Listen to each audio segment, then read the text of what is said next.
Does an identical cryptographic hash or checksum for two files mean they are identical? I have two Excel documents and I want to check if they are exactly the same, apart from the file name. For example, the files are called file1.xls and file2.xls. Apart from the file names, their contents are presumed to be identical, but this is what I want to check. I've been looking for ways to review this and without installing a bunch of plugins.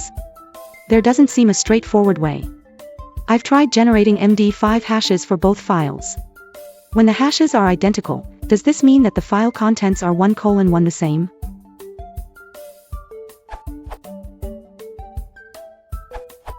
Short answer. A cryptographic hash is supposed to help you be reasonably confident that files with matching hashes are the same. Unless deliberately crafted, the chances of two slightly different files having similar hash values is ridiculously small. But when it comes to comparing and verifying files that could be deliberately tampered with, MD5 is poor choice. Use another hash function like SHA-3 or Blake2. Long answer. An ideal hash function is one that creates an almost unique cryptographic hash for every unique piece of data. In other words, we definitely know that there are two files in this universe whose hash values collide. The chance of these two files naturally coming together is ridiculously small. 10 years ago, I decided I must stay as far as I can from MD5.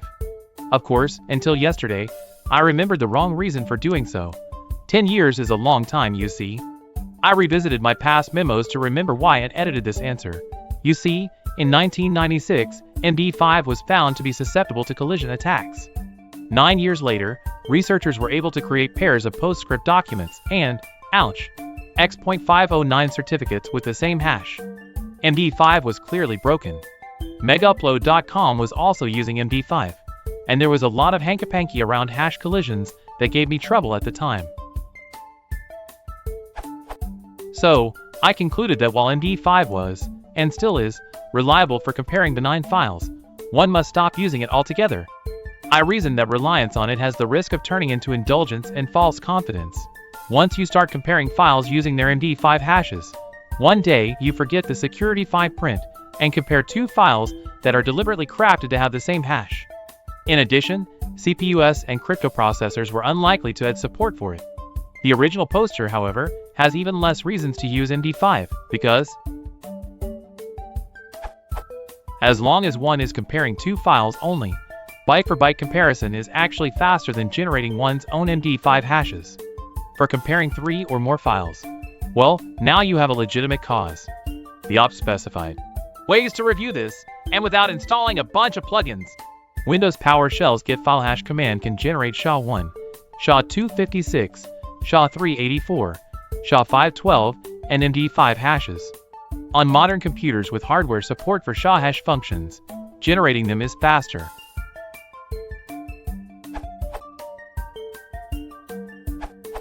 In practice, yes, an identical cryptographic hash means the files are the same, as long as the files were not crafted by an attacker or other malicious entity. The odds of random collisions with any well-designed cryptographic hash function is so small as to be negligible in practice, and in the absence of an active attacker. In general, however, no, we cannot say that two arbitrary files having the same hash definitely means that they are identical. The way a cryptographic hash function works is to take an arbitrary length input and output a fixed length value computed from the input. Some hash functions have multiple output lengths to choose from, but the output is still to some degree a fixed length value. This value will be up to a few dozen bytes long. The hash algorithms with the longest output value in common use today have a 512-bit output, and a 512-bit output is 64 bytes. If an input to a hash function is longer than the output of the hash function, some fidelity must be removed to make the input fit in the output. Consequently, there must exist multiple inputs of lengths greater than the length of the output, which generate the same output. Let's take the current workhorse SHA-256 as an example. It outputs a hash of 256 bits, or 32 bytes. If you have two files which are each exactly 32 bytes long, but different, these should, assuming no flaw in the algorithm, hash to different values no matter the content of the files. In mathematical terms, the hash is a function mapping a 2256 input space onto a 2256 output space, which should be possible to do without collisions. However, if you have two files that are each 33 bytes long, there must exist some combination of inputs that give the same 32-byte output hash value for both files, because we're now mapping a 2264 input space onto a 2256 output space. Here we can readily see that there should, on average, exist 28 inputs for every single output. Take this further, and with 64-byte files there should exist 2,256 inputs for every single output. Cryptographic hash functions are designed such that it's computationally difficult to compose an input that gives a particular output, or compose two inputs that give the same output. This is known as preimage attack resistance or collision attack resistance. It's not impossible to find these collisions, it's just intended to be really hard. A bit of a special case of a collision attack is a birthday attack. Some algorithms are better than others at resisting attackers. MD5 is generally considered completely broken these days, but last I looked it still sported pretty good first preimage resistance. SHA-1 is likewise effectively broken.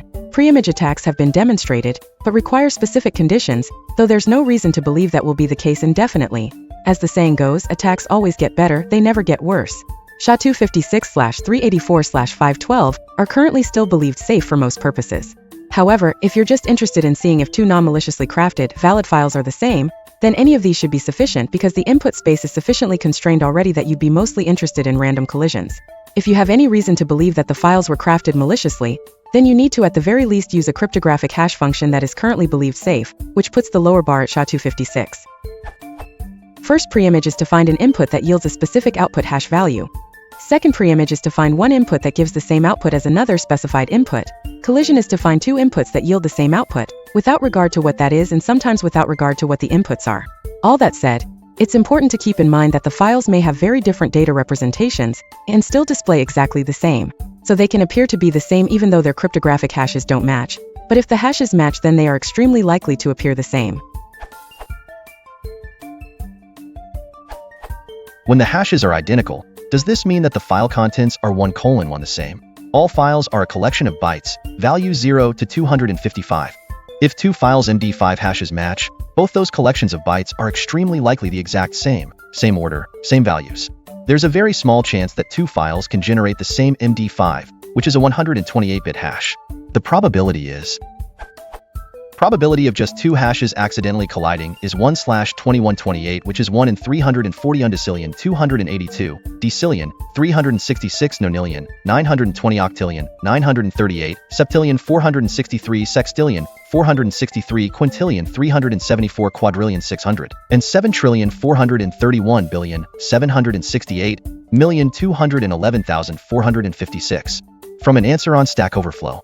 Hashes are meant to work in one direction only, i.e. you take a collection of bytes and get a hash, but you can't take a hash and get back a collection of bytes. Cryptography depends on this. It's one way two things can be compared without knowing what those things are. Around the year 2005, methods were discovered to take an MD5 hash and create data that matches that hash, create two documents that had the same MD5 hash, collision attack. See at user 2357112's comment below. This means an attacker can create two executables, for example, that have the same MD5, and if you are depending on MD5 to determine which to trust, you'll be fooled.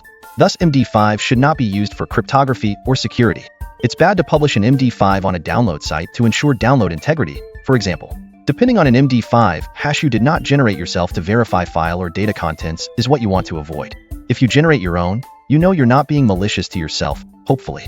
So for your use, it's okay, but if you want someone else to be able to reproduce it, and you want to publicly publish the MD5 hash, a better hash should be used.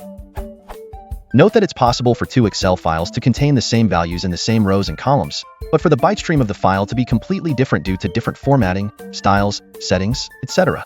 If you are wanting to compare the data in the file, export it to CSV with the same rows and columns first, to strip out all formatting, and then hash or compare the CSVs. It's a probability game. Hashes are able to represent a finite number of values. If we consider a hypothetical, and very weak, 8-bit hashing algorithm, then this can represent 256 distinct values. As you start to run files through the algorithm, you will start to get hashes out, but before long you will start to see hash collisions. This means that two different files were fed into the algorithm, and it produced the same hash value as its output. Clearly here, the hash is not strong enough, and we cannot assert that files with matching hashes have the same content. Extending the size of the hash, and using stronger cryptographic hashing algorithms can significantly help to reduce collisions, and raise our confidence that two files with the same hash have the same content. This said, we can never reach 100% certainty. We can never claim for sure that two files with the same hash truly have the same content. In most/many situations this is fine, and comparing hashes is good enough, but this depends on your threat model. Ultimately, if you need to raise the certainty levels, then I would recommend that you do the following. Use strong hashing algorithms. MD5 is no longer considered adequate if you need to protect against potentially malicious users. Use multiple hashing algorithms. Compare the size of the files. An extra data point can help to identify potential collisions, but note that the demonstrated MD5 collision did not need to alter the data's length. If you need to be 100% sure, then by all means start with a hash, but if the hashes match, follow it up with a byte-by-byte comparison of the two files. Additionally, as pointed out by others, the complexity of documents produced by applications such as Word and Excel means that the text, numbers, visible layout can be the same, but the data stored in the file can be different. Excel is particularly bad at this. Simply opening a spreadsheet, saving it, having done nothing, can produce a new file with different content. If you want to support the channel, please consider liking and subscribing.